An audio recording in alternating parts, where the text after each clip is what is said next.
광고 하나 빠졌어요. 점심 대신 떡을 드립니다. 말씀만큼 행복한 소식이죠. 그래서 인절미 입에 착착 잘 달라붙는 맛있는 인절미 꼭 예배 드리고 나가시면서 받아가시기 바랍니다. 예수님 따라 올 한 해도 예수님 따라 우리가 함께 걸어가 봅니다. 우리 주님을 따라가는 길이 우리 주님을 또 삶을 닮아가는 삶이 결코 만만치 않아도 우리에게 주신 은혜, 말씀 통해 주신 은혜 붙들고 계속해서 우리 주님 잘 따라가고 올 한 해가 또 지나가서 연말쯤 되면 또 우리의 성숙함으로 하나님 앞에 더 아름다운 모습으로 영광 돌릴 수 있기를 간절히 소망합니다. 예수님이 세례를 받으셨고 그리고 지난주에 40일 금식하시는 동안에 사탄이 마귀가 찾아왔어도 예수님 말씀으로 마귀를 물리치셨습니다. 그리고 본격적으로 예수님이 공생을 시작하면서 마가복음 1장 14절 15절 보면 세례요한도 잡히고 때가 차면서 뭔가 정해진 시간이 되면서 복음을 전파하기 시작하는데 15절 말씀을 같이 한번 읽어보겠습니다. 시작.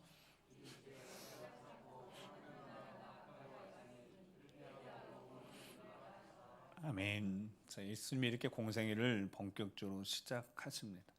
예수님 본격적으로 공생애를 시작하시면서 선포한 이 말씀, 어떤 정해진 기한이 다 됐다는 거예요. 하나님 나라가 임박했다는 거예요. 회개하고 돌이킬 수 있는 기회를, 회개할 수 있는 기회를 놓치기 전에 회개하고 복음을 믿으라 이렇게 선포하시면서 곧바로 예수님 하신 일이 바로 오늘 본문에 나와 있는 포함한 제자를 삼는 일이었습니다. 보통 생각해 보면 제자를 누군가를 내가 제자를 부르려면 제자를 삼을 만한 어떤 위치나 배경은 분명히 가지고 있어야 합니다. 근데 솔직히 당시 예수님은 세례를 받으신 것 외에는 그 어떤 배경도 없습니다. 물론 다윗의 자손이긴 하지만 아무것도 내세울 수 없는 그냥 평범한 젊은이였습니다. 30세. 그가 평생 뭘 했던 사람이라고요? 우리가 알던 대로 그냥 목수, 그 이상도 그 이하도 아닌 학문으로든 뭐 어떤 삶으로든 검증이 안 된 그냥 나사렛 시골 청년입니다. 객관적으로 솔직히 말해서 요단강 강에서 있었던 하늘이 열리고 하나님의 음성 그 사건과 별개로 예수님이 제자를 삼다 이거는 상당한 무리수입니다. 그렇지 않겠습니까? 뭐 학문적인 어떤 학문을 좀 쌓아서 실력을 갖추었다거나 그러면 좀 연륜이 있어야 되지 않겠습니까? 30세 젊은이가 제자를 부른다? 분명히 이건 무리수입니다. 근데 우리가 잘 아는 대로 처음에 예수님 제자를 부르셨을 때 갈릴리 해변에서 시몬, 안드레, 야고보, 요한 이 네 명을 부르시는 이 장면 속에 이상한 거죠. 예수님이 제자를 삼는 것도 실은 이상하지만 더 이상한 것은 그 예수님이 부르심에 이 네 명이 따라 나선 것이 더 이상하잖아요. 저만 이상하죠 일단. 저만 이상. 여러분도 이상하잖아요. 여러분. 아니 그 30세 젊은이 나를 따라오너라 딱 한마디예요. 그들은 성경 기록된 대로 가족, 그물, 배 다 버리고 예수님 따라 나섰습니다. 이렇게 대책 없는 사람들이 어디 있어요? 여러분 가장이라면 이렇게 대책 없는 가장이 어디 있어요? 베드로 야고보 요한 같은 경우는 거기 보면 아버지도 버리고 가버렸는데 이 사실이요 가정을 그들이 버렸다고 공식적으로 버린 거잖아요. 그러면 그 가족들이요 무슨 말을 그들에게 하고 싶겠습니까? 가족을 버리고 젊은 랍비라고 하면서 쫓아가고 이 사실을 알게 된 동네 사람들이 뭐라고 하겠습니까? 오늘날 우리도 생각해 보면 오늘날 누군가가 생각할 때 여러분 남편이나 아들들이요 나 누구 제자야 되겠다 하면서 그냥 다 버리고 가버렸다 그러면 이거 심각한 문제 아닙니까? 이거 이상한 일이에요. 이거는 실은 정말 이상한 일입니다. 근데 그 이상한 일이 이루어졌잖아요. 나사렛에서 목수로 살던 30세 그 젊은이에게 누가 과연 제자가 되려고 했겠습니까? 공개체험 공채를 냈다면 누가 올라가든 지원을 누가 하겠어요? 여러분, 검증이 안 된 사람이에요. 이후에 예수님이 행하신 일들을 통해서 예수님이 기적을 행하셔서 능력을 행하셔서 그 다음에는 좀 달라졌지만 여러분 처음에 제자를 부르시는 그 당시에는 검증이 안 됐다고요. 너무 이상하잖아요. 도대체 그들이 무엇 때문에 그들의 마음이 무엇 때문에 그 젊은 예수님의 부르심에 순종했을까요? 여러분 그들의 마음을 움직였던 것이 무엇이겠습니까? 마가복음 1장 45절을 보면요. 예수님 막 기적을 행해요. 나병 환자가 고치는 능력을 행하니까 예수님 사람들이 주변에 막 몰려들기 시작해서 거기 뭐라고 기록하고 있냐. 너무 사람들이 몰려들어서 동네에 머무르지 못하고 바깥 한적한 곳에 머물렀다 이렇게 기록하고 있습니다. 자, 예수님 제자 삼고 그 다음에 막 능력을 행하기 시작하면서 사람들이 모여들기 시작한 거예요. 그래서 동네에 못 계시는 거예요. 사람들이 너무 많이 몰려드니. 근데 바깥 한적한 곳에 계셨다는. 근데 거기 오는 모든 사람 문제가 다 해결됩니다. 질병, 불치병과 같은 불치병인 거죠. 중풍병자도 일어서고요. 놀라운 일들이 일어나기 시작하는 겁니다. 그리고 이 과정이 계속 지금 제자를 부르는 과정이 진행되다가 또 특별히 소개하는 한 제자를 소개하는데 그가 세리입니다. 레위 마태. 세리를 제자로 삼으신 거예요.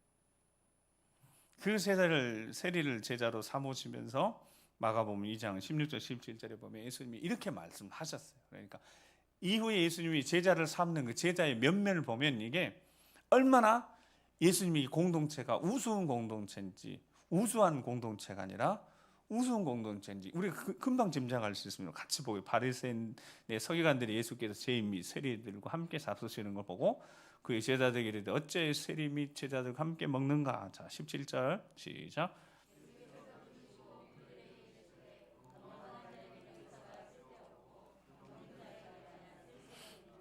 나는 의인을 부르러 온 것이 아니요 죄인을 부르러 왔노라 하시니라. 아멘.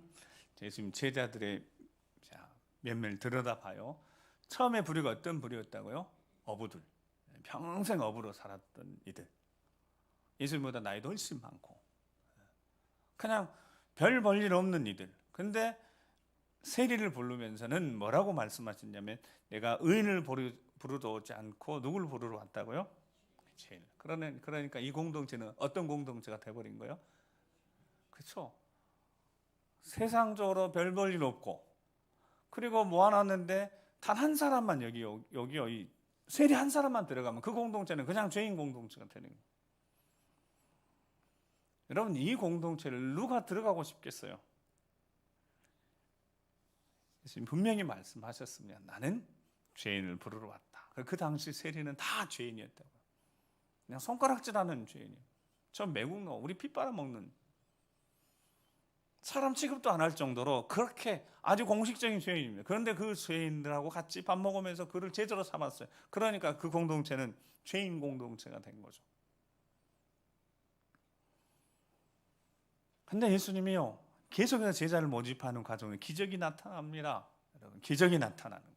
손 마른 자도 치유가 되어지고 그리고 오늘 본문에 읽었던 본문이 이제 이렇게 표현하면 우리 주님께 죄송한데 죄인 공동체 완성되는 과정이 오늘 본문 몇 명? 12명 완성되는 거죠. 근데 누가복음에 예수님이 오늘 본문을 이제 기록한 먼저 13절 오늘 본문 13절 말씀 같이 한번 읽어보겠습니다. 13절 시작. 산에 오르사 자기가 원하는 자들을 부르시니 나온지라. 아멘. 자, 저기의 표현이 자기가 원하는 자야. 예수님이 원하는 사람 보니까 어부 또 세리 죄인 나머지는 물어볼 것도 없어요. 빌립이든지 거기에 뭐 오늘 보면 나오는 이 세대들 물어볼 것도 없어요. 왜냐하면 세리 한 사람 때문에 그 공동체는 죄인 공동체가 되어버렸으니까. 근데 저기 보세요. 13절에 어떤 자를 부르셨다고요? 자기가 원하는. 누가? 예수님 원하는 사람 불렀어요. 그러니까 예수님 원하는 사람 어떤 사람이에요? 세리나 죄인이나 이 공동체, 그 갈릴리 공동체에서 제일 밑바닥에 있는 사람들이 별로 주목받지 못하는 이런 사람들이 그 공동체 안에 들어와 있다는. 근데 그들을 원하셔서 부르셨다라는 뜻입니다. 이게 무슨 뜻이냐면 자신들이 예수님을 찾아와서 제자가 되고 싶은 사람을 부르신 게 아니라, 여러분 이 예수님 제자들은 자신들이 예수님 제자가 되고 싶어서 쫓아와서 예수님 제자 삼아달라고 한 사람이 아니잖아요. 예수님이 지목하셨다는 거예요. 예수님이 원하신 자다라는 거예요. 이게 중요합니다. 자, 그 과정 속에 예수님이 누가복음 보면 누가복음 12장, 누가복음 6장 12절하고 13절 말씀을 이 과정 속에 어떻게 하셨는지 보겠습니다. 시작. 밤이 새도록 하나님께 기도하시고 밝음에 그 제자들을 부르사 그 중에서 12를 택하여 사도라 칭하셨으니 아멘. 예수님이 제자를 삼는데 어떻게 하셨다고요? 밤이 새도록 하나님 앞에 기도하셨어요. 그러니까 밤새 기도하셨어요. 그리고 제자들 부르셨다 그렇게 기록하고 있습니다. 12를 택해서 누가복음은 사도라고 칭하셨고, 누가복음은 사도행전 같이 지어서 누가복음은 처음부터 사도들을, 제자들을 사도라고 딱 칭했다고 기록하고 있습니다. 좀 다르지만 뭐 별 문제 없는. 밤새도록 기도했다는 뜻이 무슨 뜻이겠습니까, 여러분?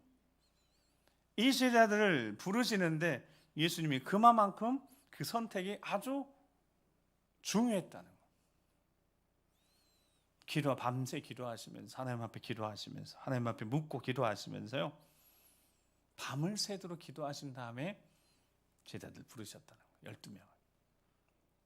그러니까 이 12명이 중요한 사람들인 거죠. 사회적으로는 겉으로 드러나기에는 어떤 사람들인지 몰라도 예수님은 그들을 선택할 때 그렇게 기도하면서 부르셨다고.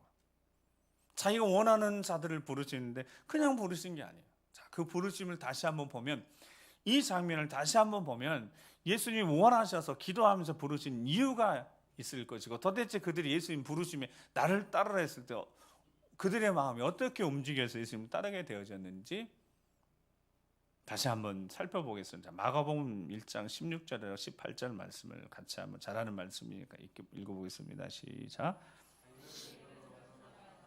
시몬과 그 형제 안드레가 바다에 금을 던지는 것을 보시니 그들은 어부라. 예수께서 이르시되 나를 따라오라.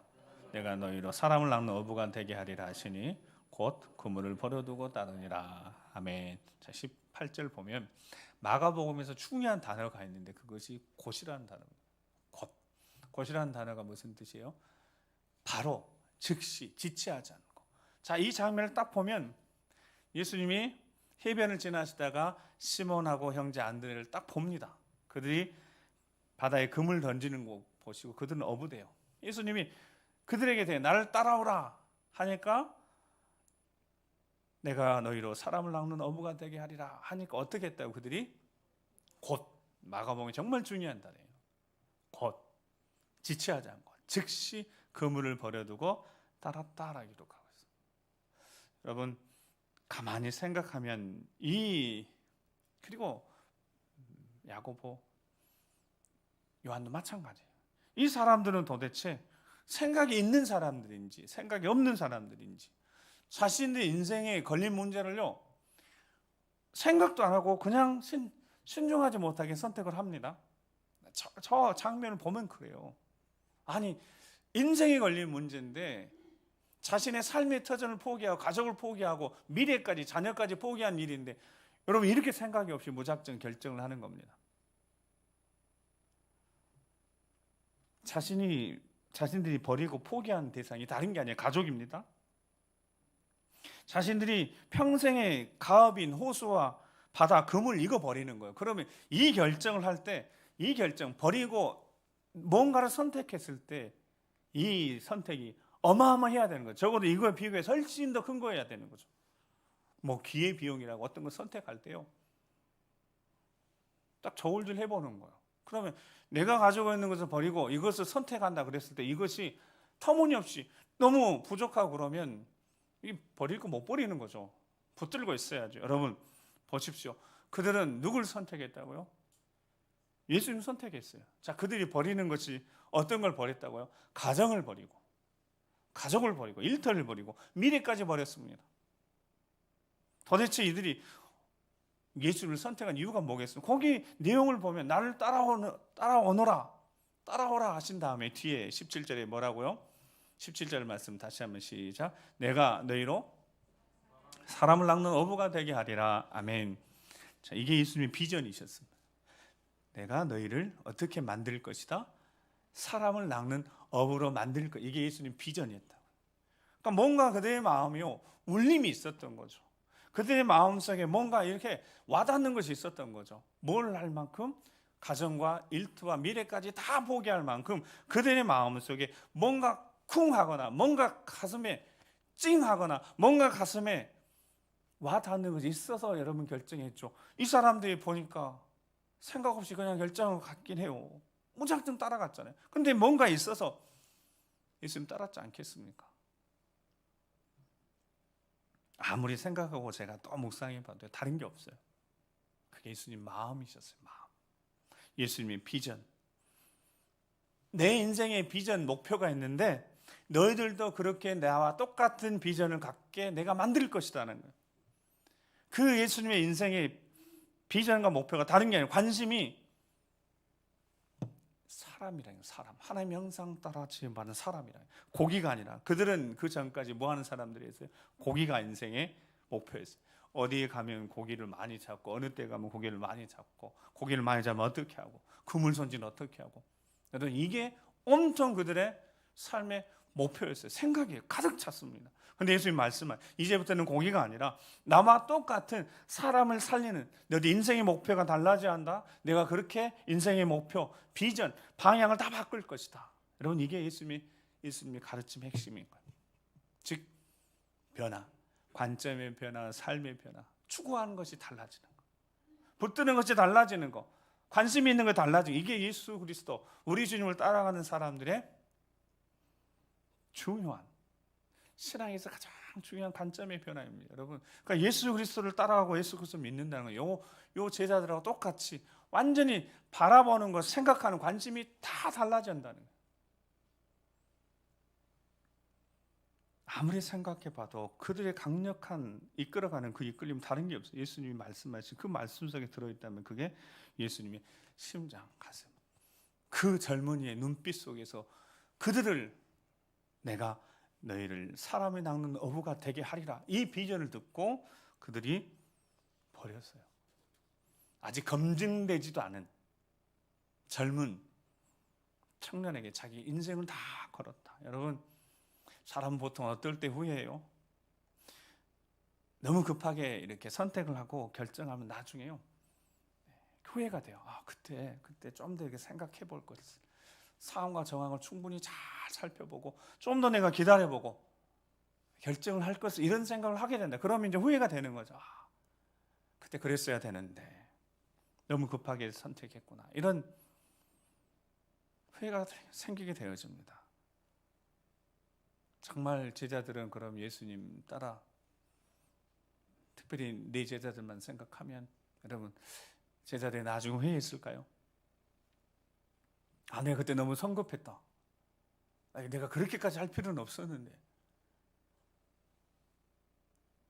근데요, 예수님이 그 뒤에 이유로 보니까 예수님이 부르시면은요, 정확하게 지체하거나 머뭇거림을 허락하지 않으셨어요. 누가복음 9장에 보면 예수님께 길을 가시는 길에 어떤 사람들이요, 결단을 가지고 예수님께 나온 사람들이 있었어요. 즉 예수님 제자가 되고 싶어하는 사람들이 있었어요. 그래서 그 사람 중에 어떤 사람이요, 예수님께 나와서 예수님 어디로 가시든지 내가 따르겠습니다 이렇게 고백하는 사람이 있었습니다. 그때 예수님이 누가복음 9장 58절 62절에 이렇게 말씀하셨어요. 누가복음 9장 58절 62절에 쭉 같이 읽어보겠습니다. 시작.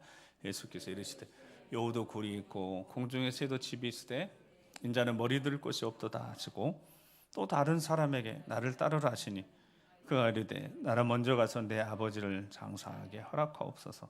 이르시되 죽은 자들로 자기의 죽은 자들 장사하게 하고 너는 가서 하나님의 나라를 전파하라 하시고 또 다른 사람이 이르되 주여 내가 주를 따르겠나이다마는 나를 먼저 내 가족을 작별하게 허락하소서. 예수께서 이르시되 손에 쟁기를 잡고 뒤를 돌아보는 자는 하나님 나라에 합당하지 아니하니라 하시니라. 아멘. 이 내용이 어떤 내용이라고요? 예수님 제자가 되고 싶어서 찾아왔어요. 그리고 예수님께 내가 어디를 가시든지 당신을 따르겠습니다 이렇게 이야기했다고요. 그랬더니 58절에 여우도 굴이 있고 공중에 새도 집이 있는데 인자는 머리 들 것이 없다라고 딱 하는 순간 이 사람이 멈춘 겁니다. 세상의 영광이나 성공을 위해서 나를 따를 필요가 없다고 예수님이 말씀하시는 거예요. 그러니까 그가 머뭇거리고 그냥 머뭇거리다 그냥 멈춰 선 겁니다.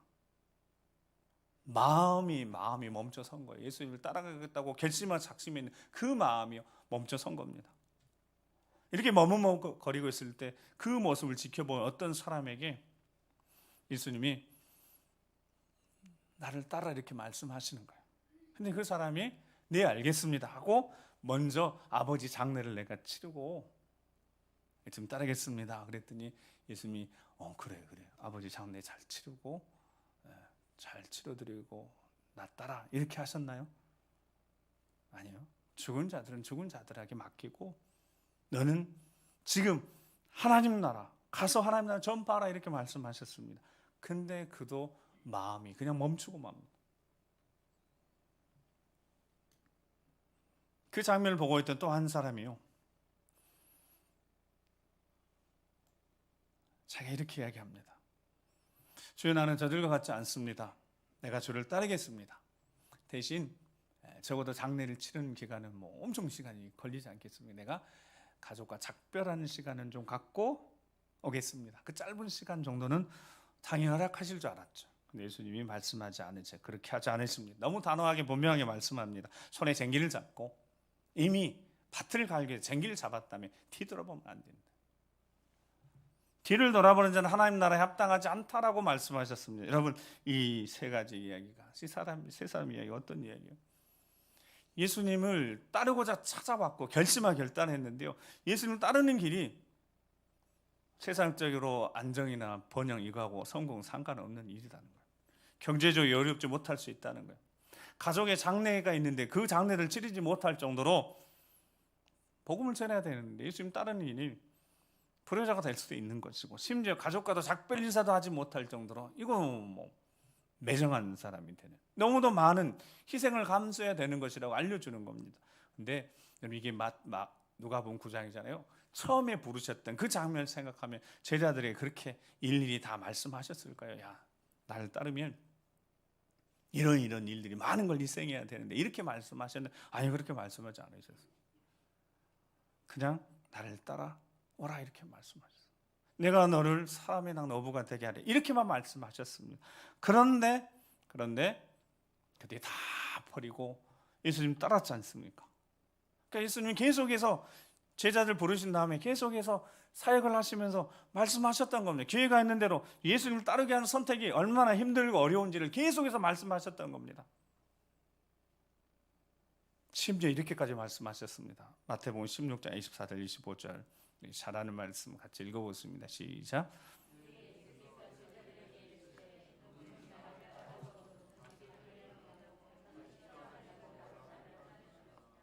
누구든지 제 목숨을 구원하고자 하면 잃을 것이요 누구든지 나를 위해 제 목숨을 잃으면 찾으리라. 아멘. 자, 24절 잘 보세요. 예수님 누구에게 말씀하셨어요? 제자들에게. 어떤 제자들에게? 지금 예수님 따르고 있는 제자들에게. 한 3년 지난 거거든요. 그런데 지금 제자들에게 말씀하시죠. 누구든지 나를 따라오려거든. 지금 예수님 따라오고 있는 이들에게 자기 부인하고 자기 십자가를 지고 나를 따를 것이다. 누구든지 제 목숨을 구원하고자 하면 잃을 것이다. 누구든지 나를 위해 제 목숨을 잃으면 찾으리라. 여러분 이게 쉽게 말해 무슨 뜻이에요? 무슨 의미예요? 자, 지금도 늦지 않았어. 포기하려면 포기해. 그런 뜻입니다. 주님을 위해서 자기 버렸죠. 내 원한 거, 내 권리까지 다 포기했잖아요. 십자가 지면서 따라오자. 그런데 25절에 뭐까지? 목숨까지 잃을 수 있다는. 그래서 예수님이 지금 말씀하시는 겁니다. 자, 지금이라 늦지 않았어. 날 따라오면 후회되면 어떻게 하라고요? 그냥 돌아가도 된다고. 여러분 혹시 지금까지 예수님 믿고 여기까지 오면 후회한 적이 있으십니까? 오늘 우리 주님 말씀하십니다. 지금 곰곰이 생각 좀 해보세요. 잘 생각해 보시라고. 지금도 늦지 않았어요. 그 세상에 누릴 것도 많고 세상에 할 일 많아요. 지금도 늦지 않아. 주님 그래. 지금도 늦지 않았다. 목숨까지도 잃을 수 있대요, 여러분. 이게 한 3년 지난 다음에 예수님 하신 말씀이에요. 예수님 따라 함께 지나온 이들에게 하신 말씀입니다. 지금도 늦지 않았다는. 여러분 지금도 늦지 않았어요. 예수 믿고 예수님 따라가는 것이 결코 쉬운 일이 아니다는 것을 여러분 다 아실 거예요. 근데 어쩌면 목숨까지도 내놓으셔야 된다. 그런 대로 따라가시렵니까? 그런데 예수 믿으시렵니까? 그러니까 제대로 미친 거죠. 예수를 믿고 살아간다는 그 당시에도 마찬가지예요. 제대로 정신이 바뀌었다면 그렇게 예수를 따라갈 리가 없다는 거예요, 여러분. 마태복음 19장 예수님 찾아온 부자가 있었어요. 그가 영생에 대한 어떤 마음의 갈급함이 있었어요. 예수님과 대화 속에 예수님이 내 소유를 팔아서 가난한 사람들에게 다 주고 그러면 하늘에 부하가 있을 거야. 그러고 난 다음에 와서 나를 따라 그랬어요. 이 부자 청년이 어떻게 했다고요? 재물이 많아서 근심이 된다고. 결단하지 못하고 자신의 다리로 돌아가 보러 말았어요. 예수님이 내민 손을요, 자기가 붙들고 있는 그거 놓지 못하니까 붙들 수 없었어요. 예수님이 이렇게 예수님을 따르고자 찾아온 이들은요, 보니까 예수님이 대화 속에 그들이 스스로 그냥 다 무너졌어요. 다 포기해버리고 나갔어요. 근데 예수님은 어떤 자들, 원하는 자들은 부르는 자들, 원하시는 자들을 예수님께서 부르셨는데 그들은요 끝까지 함께합니다. 예수님 원하시는 자들 불렀는데 그들은 끝까지, 물론 가룟유다 있었지만 끝까지 예수님과 함께합니다. 죽음의 위협이 있으니까 도망가긴 했지만 그러던 제자들은 끝까지 결국 사도행전 통하여서 순교를 통하여서 예수님 자리에 끝까지 함께하잖아요. 누가복음 14장 33절에는요 또 예수님이 이렇게 말씀합니다. 이와 같이 너희 중에 누구든지 자기의 모든 소유를 버리지 않으면 어떻게 된다고요? 그러니까 예수님은 계속 말씀하셨다. 점검한 거예요. 지금보다 늦지 않아. 계속 지금보다 늦지 않아. 그냥 포기해도 돼. 세상 따라가도 된다는 거예요. 세상이 좋으면 세상 따라가라는 거예요. 예수님은 그렇게 계속해서 말씀하셨습니다. 그들을 부르신 목적이 있었기 때문에 그래요. 그 예수님 따라 사는 사람이 살아가는 삶이 쉽지가 않고 어렵기 때문에 결단만 해 결심만 해가지고 될 게 아니기 때문에 여러분 마음의 결심만 결단한다 그게 될 것이 아니기 때문에 오늘 본문 14절 15절 말씀이 있습니다. 14절 15절 오늘 본문 시작. 이 열두를 세우셔서 이는 자기와 함께 있게 하시고 또 보내사 전도도 하며 귀신을 내쫓는 권능도 가지게 하려 하심이로라. 아멘. 자, 마음에 원하는 자를 택하신 다음에 그들에게 어떻게 하시려고요? 네, 이제 떠나보내서 전도도 하게 하시고, 자, 전도 현장에 당하는 어려움이 있을 때 맞서서 승리케 하시려고 귀신을 쫓아내는 능력도 주시기 위해서 부르셨다는 거예요. 예수님을 따라 살아가는 삶이 쉽지 않다는 거예요. 그러니까 능력도 주시고 권능도 주시고 제대로 따라갈 수 있도록. 사랑하는 성도 여러분, 예수님 따라가는 일은 쉽지 않습니다. 예수 믿고 살아간다는 것이 쉽지가 않은 것 같아요. 오늘 본문 13절에 다시 보면 13절을 보면 예수님이 어떻게 하셨냐면 어디에 오르사? 산에 오르사. 여러분 산이 어떤 곳이 예수님께는 기도의 장소이고 응답의 장소, 힘을 얻는 은혜의 자리입니다. 그러니까 기도하셨던 거예요. 항상 하나님 아버지부터 용기와 힘을 얻었던 그 장소에서 기도로 시작하셨습니다. 그들을 부르셨을 때 그들을 부를 때, 그들이 함께할 시간들이 앞으로 한 3년의 시간들을 이렇게 함께할 때 어렵고 힘들지만 함께 하시려고, 그들과 함께 하시려고, 그들을 부르셨습니다. 함께 하시기 위해서 부르셨다는 그 말씀이 무슨 말씀이냐면 바로 사랑하시기 위해서 그들을 부르셨다는 뜻입니다. 아멘. 금요일날 제가 말씀 잠깐 드렸는데, 사람은 사랑받으면 행복합니다. 사랑받고 싶어서 많이 노력하고 살아요. 근데 예수님이 보이셨던 삶은 당신이 사랑할 사람이 있어서 행복한 삶을 살았다. 사람은 어떨 때 행복하다고요? 사랑받을 때 행복하긴 하지만 내가 누군가를 사랑할 사람이 있으면 행복한 겁니다. 사랑할 사람이 있으면 힘이 납니다. 사랑할 사람이 있으면 힘이 나는 거예요. 예수님이 이 땅에 오셔서 힘들고 어려운 시간들을 잘 버티셨어요. 어떻게 버티셨다고요? 사랑할 사람이 있어서. 그때 첫 번째 제자들이 있어요. 거기에 나온 제자들 마지막에 가룟 유다 어떻게 소개하고 있어요? 예수님을 판 가룟 유다. 여러분, 요한복음 13장에 그도 사랑했습니다. 끝까지 사랑했습니다. 그러니까 예수님은 사랑하는 이들이 있어서 행복하셨습니다. 그들을 왜 부르셨다고요? 사랑하시려고 부르셨습니다. 어부들 그 누구도 관심 가져주지 않고 세리도 그 누구도 다가가지 않습니다. 예수님이 다가가신 거죠. 제자를 부르셔서 왜 부르셨다고요? 그들을 사랑하시려고. 여러분, 우리를 자녀 삼으셨어요? 왜 우리를 자녀 삼으셨다고요? 사랑하시려고. 사랑하시려고 우리를 택하신 줄 믿습니다. 그리고 사랑하셨고 지금도 사랑하십니다. 그 사랑이요, 변함이 없어요. 제자들이 했던 그 사랑 그대로 지금도 그렇게 사랑하시고 변함이 없으십니다. 아무리 어렵고 힘들어도, 가진 것이 없어도, 능력이 없어도, 연약해도 부족해도 아무런 문제가 되지 않습니다. 우리 주님이 그런 우리를 사랑하시기 때문입니다. 그 사랑 때문에 우리가 다시 일어설 수 있고, 그 사랑 때문에 다시 용기를 낼 수 있고, 예수님 따라가는 건 쉽지 않아도 그 사랑 때문에 우리가 다시 무장하고 우리 주 예수 그리스도를 따라갈 수 있다는, 오늘 우리 주님의 마음을 느끼신다면 다시 한번 영적으로 무장해서요, 그 거룩한 부르심에 합당한 삶을 우리 모두가 살아갈 수 있기를 간절히 소망합니다. 진심으로 우리 주님 우리를 사랑하셨듯 우리도 우리 주님 사랑하고 내 주변에 믿지 않는 가족, 자녀들, 주와 영혼들 진심으로 사랑할 수 있을 때 그 사랑 속에서 하나님의 놀라운 기적의 역사들이 불릴 일어나게 될 줄 믿고, 올 한 해 여러분들 삶의 자리에 그런 하나님의 영광, 구원의 역사가 놀랍게 나타나게 될 줄 믿습니다. 함께 기도하시겠습니다. 우리 함께 기도하시면서 우리를 자녀 삼으시고 우리를 택하신 것은 우리에게 일시키려고 그런 게 아닙니다. 제자를 부르신 건 일시키려고 그런 게 아니에요.